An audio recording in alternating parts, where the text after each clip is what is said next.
오늘은 정규 분포의 표준화에 대해서 이야기해 보도록 하겠습니다. 그 정규 분포 곡선도 배우셨고 이제 정규 분포에 대해서 이해를 하고 계실 텐데, 실제로 정규 분포를 따르는 그 확률 변수의 확률을 구할 때는 우리가 표준 정규 분포를 이용하게 됩니다. 서로 다른 집단을 비교할 수 있는 장점도 있고요. 우리가 학생들이 그 수능 성적표에서 우리가 표준 점수라는 걸 쓰는 이유 중에 하나가 과목 간에 차이가 있을 거 아니에요. 그죠? 그것을 동일 선상에서 비교할 수 있는 근거가 되겠죠. 마찬가지로 표준 정규 분포도 다양한 정규 분포를 띠는 확률 변수들을 동일 선상에서 비교할 수 있도록 해주는 그런 힘을 가지고 있습니다. 그래서 표준 정규 분포는 기본적으로 평균이 0이고요. 분산이 1인 정규 분포를 나타냅니다. 그래서 이제 우리가 원래 정규 분포를 쓸 때 m 그다음에 시그마의 제곱이었죠. 그래서 이제 평균이 0이고 분산이 1인 이런 분포를 우리는 표준 정규 분포라고 하고요. 그러면 우리가 이제 그 일반적으로 우리가 이러한 정규 분포를 따르는 확률 변수를 어떻게 이제 표준 정규 분포로 바꾸냐 하면 x에서 평균, 그러니까 확률 변수에서 평균을 빼주시고요. 표준 편차로 나눠줬을 때 이 확률 변수 z가 표준 정규 분포를 따르게 됩니다. 그죠? 그래서 우리가 평균을 빼시고 표준 편차를 나눠주시는 거죠. 자, 이렇게 바꾸는 것을 우리가 표준화라고 하고요.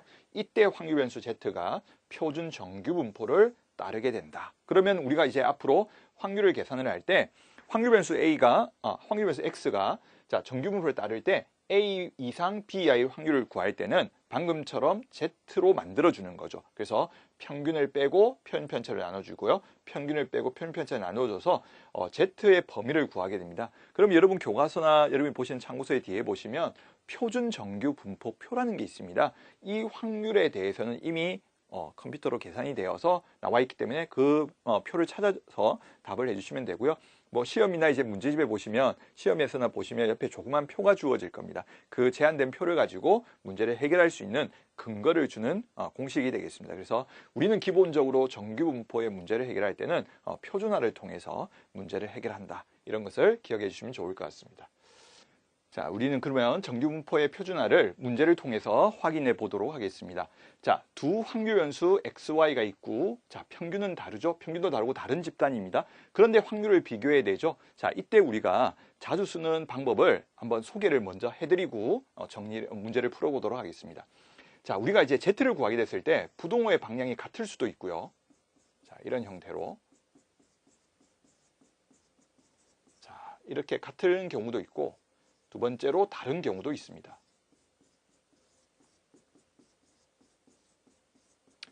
지금 아마 이 문제를 우리가 해결을 하면 그죠? 부동의 방향이 달랐기 때문에 2번 형태로 나오게 되겠죠? 그래서 1번 형태일 때는 알파와 베타가 같다라고 풀어주시면 되겠고요. 아래 2번의 형태는 둘의 합이 0이다.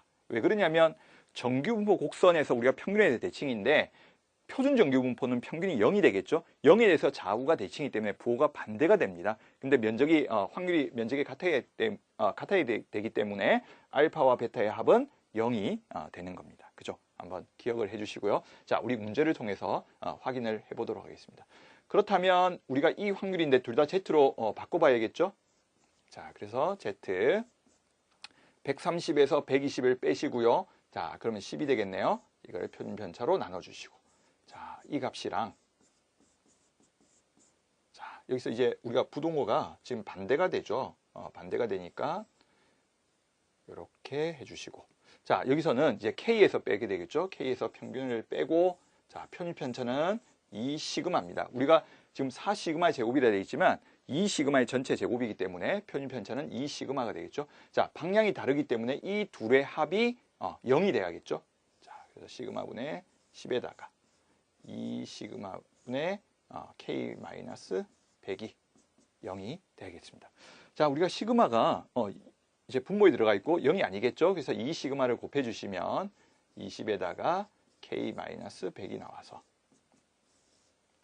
이 합이 0이 되겠죠. 그래서 이제 K가 80이 됨을 알 수 있습니다. 그죠? 그래서 우리가 지금처럼 서로 다른 분포를 비교할 수 있을 때 표준 정규 분포를 이용을 하고요. 그 다음에 이 확률을 비교할 때 이렇게 두 가지 방법이 있다는 것을 기억을 해주시면 좋을 것 같습니다. 자, 우리 다음 문제를 통해서 또 한번 확인을 해보겠습니다. 자, 어느 지역에 한 해 강수 일수가 평균이 100일, 표준 편차가 4일인 정규 분포를 따른다고 한다. 우리가 그 정규 분포 문제를 풀 때, 뭐 통계 문제를 풀 때 다 마찬가지죠. 문제를 항상 그 통계 편으로 고쳐주는 게 중요합니다. 그러니까 확률 변수 우리가 x라고 잡을까요? 하나의 강수 일수를. 자, 정규 분포를 따른다고 합니다. 자, 평균이 100일. 자, 편차가 4니까 4의 제곱. 자, 이렇게 해주시고요. 자, 이때 이 지역에서 어떤 해의 강수 일수가 108일 이상일 확률입니다. 108일 이상일 확률. 그러니까 x가 108 이상일 확률을 구하라. 이런 이야기가 되겠네요. 그럼 우리는 이거를 표준화 시켜야겠죠? 표준화 시켜서 자, z로 바꿔주시는데 자, 108에서 100을 빼면 8이 되겠죠? 그러니까 평균을 뺀 겁니다. 그리고 표준 편차 4로 나누니까 2라는 값이 되겠네요. 그럼 z가 2 이상일 확률인데 우리가 익숙하기 전까지는 가능하면 표준 정규 분포 곡선을 자꾸 그려주시는 게 좋습니다. 그러니까 z가 2 이상일 확률이면 우리가 보시면 가운데가 0이겠죠? 그럼 여기에 2가 있을 거고요. 이 값을 구하라는 거죠. 그러면 우리가 좌우 대칭이기 때문에 이 절반이 0.5가 되게 됩니다. 그래서 0.5에서 0에서 2까지 확률이 지금 0.48이죠. 이 값을 빼주시면 0.02가 나온 것을 알 수 있습니다. 그죠? 그렇게 해서 우리가 이 표준화를 통해서 정규 분포의 확률을 구해낼 수 있습니다. 자, 마지막 한 문제 더해서 우리가 확인해 보도록 하겠습니다. 이번에는 정규 분포를 따르는, 그죠? 정규 분포를 따르는데 60에 25니까 분산이 25니까 우리가 이 부분은 5의 제곱 이렇게 해석을 하면 되겠죠. 확률 변수 x에 대해서 확률 변수 y가 3x 더하기 1입니다. 그럴 때 오른쪽 표준 정규 분포표를 이용해서 자, 확률을 한번 구해봐라. 자, 그러면 우리는 y가 3x 더하기 1이기 때문에 여기다 그대로 대입을 해보면 되겠습니다.